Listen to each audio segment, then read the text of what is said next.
Corona महामारी के प्रभाव को देखते हुए परस्पर उचित दूरी और सुरक्षा सुनिश्चित करने के उद्देश्य से महामहिम राष्ट्रपति अभिभाषण के दौरान माननीय सदस्यों की बैठने की व्यवस्था केंद्रीय कक्ष के साथ साथ लोकसभा और राज्यसभा चैम्बर में भी की गई थी। सत्र के दौरान भी परस्पर उचित दूरी सुनिश्चित करने से उद्देश्य से मैंने लोकसभा के प्रक्रिया तथा कार्य संचालन नियमों के नियम 2 के तहत निर्देश किया है कि इस सत्र में लोकसभा की कार्रवाई के संचालन के दौरान माननीय सदस्यों की बैठने की व्यवस्था लोकसभा कक्ष, लॉबी और दीर्घाओं के अलावा राज्यसभा के कक्ष, लॉबी और दीर्घाओं में की जाएगी। उसी प्रकार राज्यसभा की कार्रवाई के संचालन के दौरान नियम 384 के प्रावधानों में छूट देते हुए राज्यसभा के माननीय सदस्यों के बैठने की व्यवस्था लोकसभा चैम्बर में भी की जाएगी। मैं आशा करता हूं कि सभा मेरे इस प्रस्ताव से स्वीकृत होगी। आइटम नंबर 1, महासचिव। Sir, I lay on the table a copy of the President's address to both Houses of Parliament assembled together on the 31st of January 2022. माननीय सदस्यगण, मुझे सभा को हमारे 8 पूर्व साथियों के दुखद निधन के बारे में सूचित करना है। Doctor GS. राजहंस बिहार के झंझारपुर संसदीय निर्वाचन क्षेत्र से 8वीं लोकसभा के सदस्य थे। Doctor GS. राजहंस का निधन दिनांक 20 दिसंबर 2021 को 83 वर्ष की आयु में नई दिल्ली में हुआ। श्री पी.टी. थॉमस केरल के इटुक्की की संसदीय निर्वाचन क्षेत्र से 15वीं लोकसभा के सदस्य थे। श्री थॉमस कार्मिक, लोक शिकायत, विधि और न्याय संबंधी संसदीय समिति के सदस्य रहे। थॉमस केरल विधानसभा के वर्तमान सदस्य थे और इससे पहले 2 कार्यकाल के लिए केरल विधानसभा के सदस्य रहे। श्री पी.टी. थॉमस का निधन 22 दिसंबर 2021 को 71 वर्ष की आयु में बेलूर में हुआ। डॉक्टर महेंद्र प्रसाद बिहार के जहानाबाद संसदीय निर्वाचन क्षेत्र से 7वीं लोकसभा के सदस्य थे।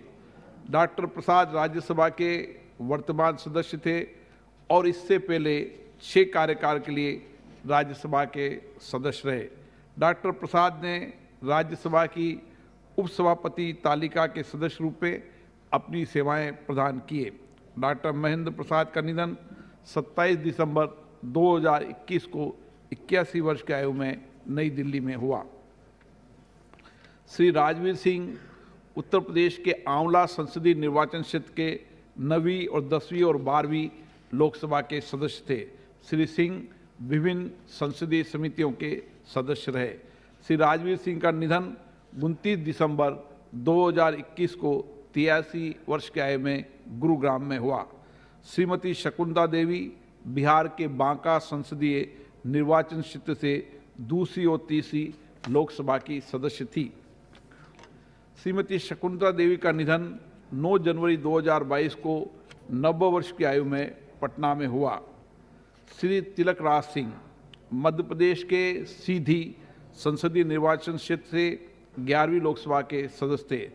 श्री तिलक राज सिंह का निधन 9 जनवरी 2022 को 55 वर्ष की आयु में भोपाल में हुआ।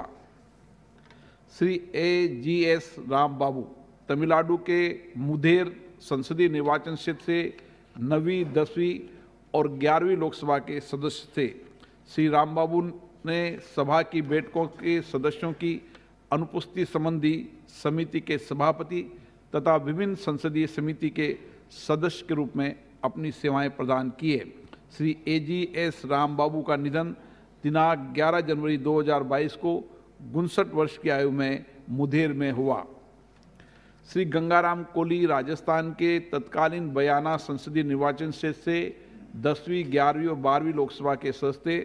श्री कोली ने खाद्य नागरिक आपूर्ति और सार्वजनिक वितरण संबंधी समिति तथा सरकारी आश्वासन संबंधी समिति के सदस्य के रूप में अपनी सेवाएं प्रदान किए। श्री गंगाराम कोली का निधन दिनांक 13 जनवरी 2022 को 85 वर्ष की आयु में दिल्ली में हुआ। हम अपने पूर्व साथियों के निधन पर गहरा शोक व्यक्त करते हैं। ये सभा शोक संतप्त परिवारों के प्रति अपनी संवेदना व्यक्त करती है। अब सभा कुछ देर मौन रहेगी।